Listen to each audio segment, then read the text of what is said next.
আপনি এই খামটা ফেলে এসেছিলেন। 1,000 টাকা ফেলে এসেছিলাম? বয়স হলে যা হয়। থ্যাংক ইউ মোতালেব সাহেব। আপনাকে কি দেই? নাও 5 টাকা। এই 5 টাকা দিয়ে আমি কি করব? আমার চিন্তা ফুটো হয়ে যাওয়ার পরের থেকে চা পান সিগারেট সব খাওয়া নিষেধ। তোকে দান করে দেন। কি এটা?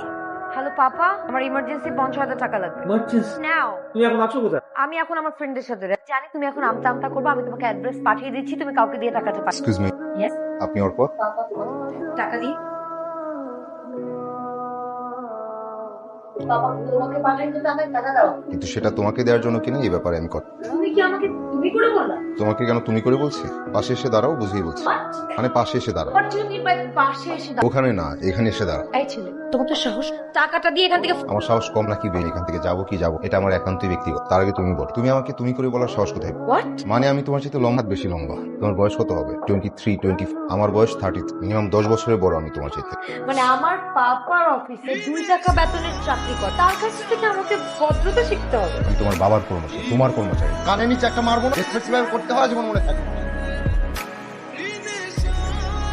আমি তোমার বাবার রিকোয়েস্টে আসি, তোমাকে টাকাটা দিয়ে দিই। বাট সরি, টাকাটা দিতে পারলাম না। তোমার বাবার কাছ থেকে গিয়ে নিয়ে আসো। টাকা লাগবে কিনা জানি না। আপনার মেয়েকে আমার টাকা দিতে ইচ্ছা হয়, তার আমার মনে হয় কি তার প্রপার কেয়ার দরকার। আর আপনি ওইভাবে টাকা দিয়ে তার ভবিষ্যৎ নষ্ট, তাতে স্যার আপনারই ক্ষতি। বাবা এই মুহূর্তে আমাদের অফিস থেকে ঘাড় ধাক্কা দিয়ে বের করে দিন। বাবা আমি এত কথা বলতে চাচ্ছি, বললাম যে এই লোককে ঘাড় ধাক্কা দিয়ে বের করে দাও অফিস থেকে, নাহলে কিন্তু আমি পুরো অফিস আগুন লাগাই দিব।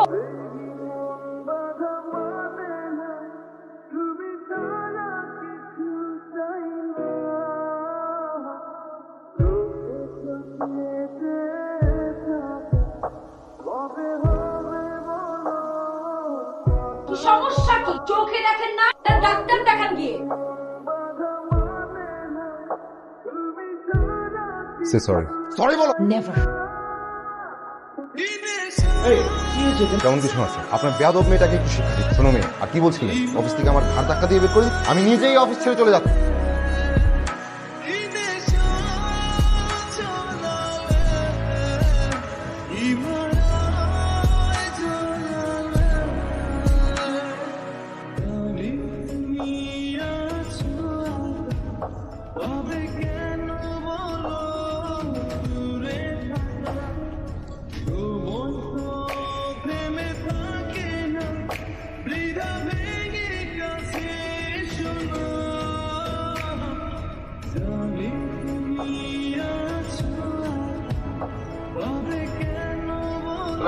স্যার আসসালামু আলাইকুম।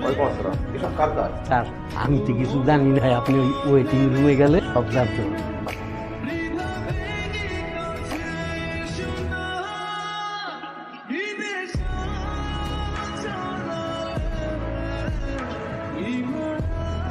বসো বসো। এতটা ভদ্রতা আমাকে দেখাতে হবে না, বাট তোমার পরিবর্তন দেখে ভালো লাগছে। সবকিছু আপনার জন্য ফেসিলিটি আছে। শুনে ভালো লাগলো। আমার জন্য কারো জীবনে পরিবর্তন আসছে। চলো আজকে তোমাকে ট্রিট দিই।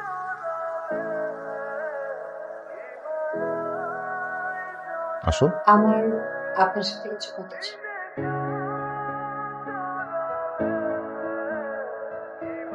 বলো। I don't love with you. আমি সিরিয়াসলি বলছি। দেখো, জীবনটা সিনেমা, যা ইচ্ছা ভাবলাম আর হয়ে গেল। I'm really sorry. সেদিন আসলে আমার মাথা গরম ছিল। ওই দিনের ওই ইস্যু না ঘট, তোমার সাথে আমার কিছু হওয়া পসিবল না। ভালো থেকো।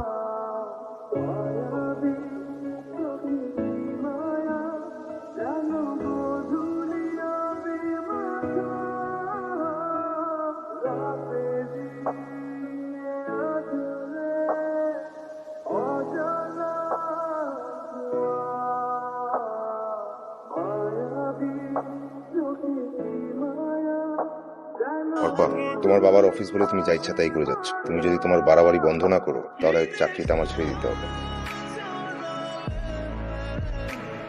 আরে কি করতেছো? এটা আদিলের বাসা নয়? হ্যাঁ, কিন্তু তুমি কে? আদিল আপনাকে আমার ব্যাপারে কিছু বলেনি? না তো। ঠিক আমাকে একটু ভেতরে আসতে পারে? আসো।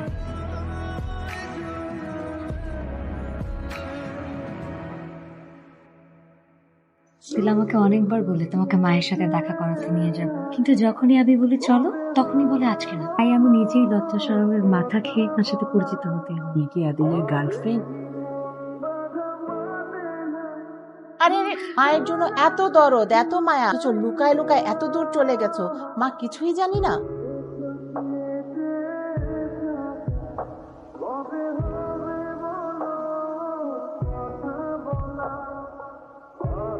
তুমি যা করছো স্রেফ পাগলামি, পাগলামি ছাড়া কিছুই না। বাসায় যাও। আমি ততক্ষণ পর্যন্ত বাসায় যাবো না যতক্ষণ পর্যন্ত তুমি হ্যাঁ না বলবে। ঠিক আছে, বাসায় যাও। আমাকে 2 দিন সময় দাও, আমি ভেবে দেখছি। পারবো না, তুমি এখন আমাকে হ্যাঁ বলবা। ওকে, উফ, তুমি বলো তুমি তোমার মাকে নিয়ে কালকে আমাদের বাড়িতে আসবে। ঠিক আছে, তোমাদের বাসায় যাবো।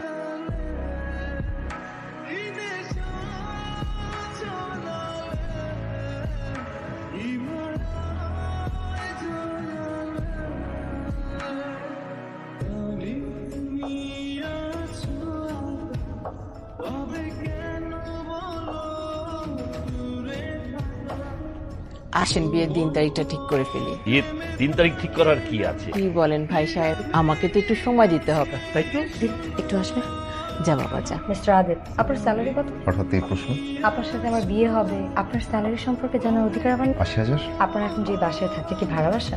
না, আবার রেখে যাওয়া ফ্ল্যাট। তার মানে বাসা ভাড়া লাগছে। 10,000 টাকা দিয়ে আপনি আমাকে চালাতে পারবেন? মানে কি? মানে খুবই সিম্পল। আমি প্রত্যেকদিন 40,000 to 50,000 টাকা খরচ করি, সেখানে আপনি আমাকে 10,000 টাকা দিয়ে কিভাবে চালাবেন? বুঝলাম না, এসব তো তুমি আগেও জানতে পারো। তুমি কি আমাকে ডেকে এনে অপমান করছো? না, আমি অপমান করছি না, আমি আপনাকে বাস্তবতা শেখাচ্ছি।